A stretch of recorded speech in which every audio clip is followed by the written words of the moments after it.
जय श्री राम प्रेमी भक्तजनों, प्रेमी भक्तों, ऐसा संयोग ईश्वर की परम कृपा से बनता है।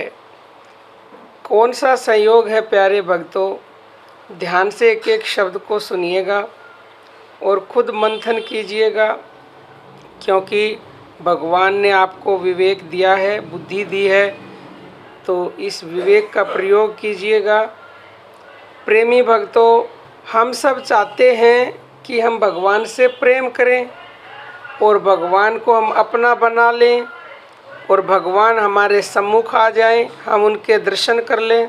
बहुत ही कम मनुष्य ऐसे होते हैं जो सैकड़ों सालों में ईश्वर के सम्मुख हो पाते हैं, ईश्वर से प्रेम कर पाते हैं। ऐसा क्यों? ईश्वर को प्राप्त करना कठिन है।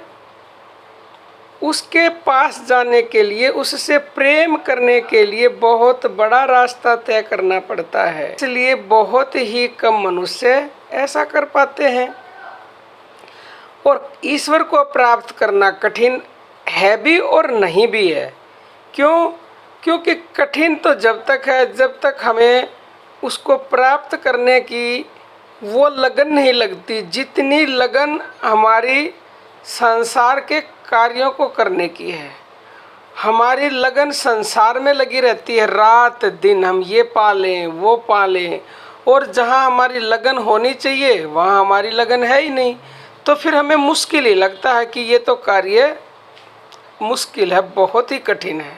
प्यारे भक्तों, हम सब ये जानते भी हैं कि हमें प्रेम मिलेगा सच्चा तो केवल ईश्वर से ही मिलेगा, और वो जब मिलेगा, क्योंकि ये तो साधारण सी बात है कि प्रेम के बदले प्रेम मिलता है। आम संसार में देख लो आप, नफ़रत के बदले नफ़रत मिलती है ना। तो भगवान से अगर हम प्रेम करेंगे तो बदले में भगवान हमें प्रेम देंगे। भगवान तो ऐसे दयालु हैं, हम उनसे प्रेम करते नहीं हैं, फिर भी वो हमें अकारण ही हम पे दया करते हैं, कृपा करते हैं और हर पल कृपा करते हैं। जो मनुष्य भगवान से अनन्य प्रेम करता है, अनन्य भगवान की भक्ति करता है, ऐसे मनुष्यों से समस्त देश पवित्र हो जाता है। उसकी 21 पीढ़ियां सुधर जाती हैं, उनका कल्याण हो जाता है। प्यारे भक्तों, जब हम छोटे बच्चे थे, आप और हम जब छोटे बच्चे थे, तो उस समय हमें सबसे अधिक प्यार अपने माता पिता से था। उसके बाद जब हम खेलने वाले बच्चों के साथ बाहर जाने लगे, फिर हम जब पढ़ाई करने लगे तो क्लास में पढ़ने वाले बच्चे हमारे सबसे करीबी हो गए, उन्हीं से हम प्यार करने लगे। उसके बाद जब विवाह हुआ तो नारी को स्वामी और पुरुष को स्त्री प्रिय हो गए, और उन्हीं में प्रेम दिखने लगा कि इससे बड़ा तो कोई प्रेम है ही नहीं। इसमें संदेह नहीं कि स्त्री स्वामी को प्यार करती है, मगर ज्यों ही बच्चा पैदा होता है त्यों ही स्त्री का आधे से अधिक प्यार संतान के प्रति हो जाता है और पहले का भाव चला जाता है।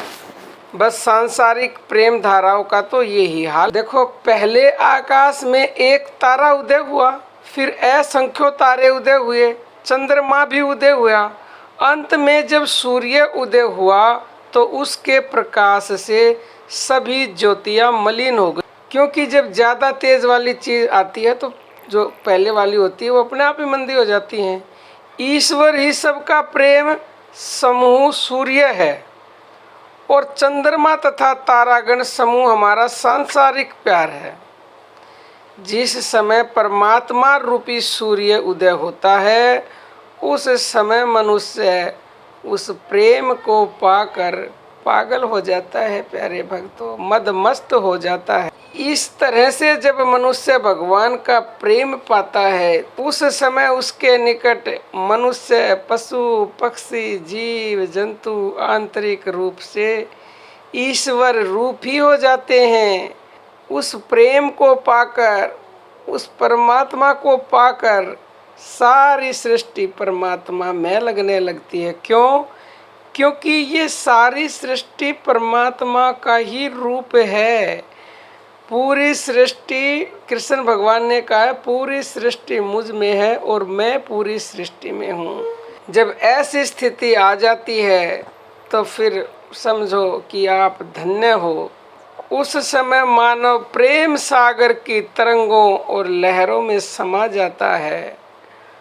किंतु प्यारे भक्तों, ऐसा संयोग भगवान की कृपा से ही उपस्थित होता है, क्योंकि उसकी कृपा के बिना तो कुछ भी संभव नहीं है। अगर आप एक कदम बढ़ाओगे तो वो 2 कदम अवश्य बढ़ाएंगे, लेकिन श्रद्धा, विश्वास, निरंतरता और दृढ़ता के साथ भगवान से प्रेम करते रहो, अपनी भक्ति नाम जप करते रहो, तो अवश्य ही वो ऐसा संयोग बना देगा। अगर तुम विचलित नहीं हुए किसी भी परिस्थिति में तो प्यारे भक्तों। तो आज के लिए इतना ही। जय श्री राम प्रेमी भक्तजनों।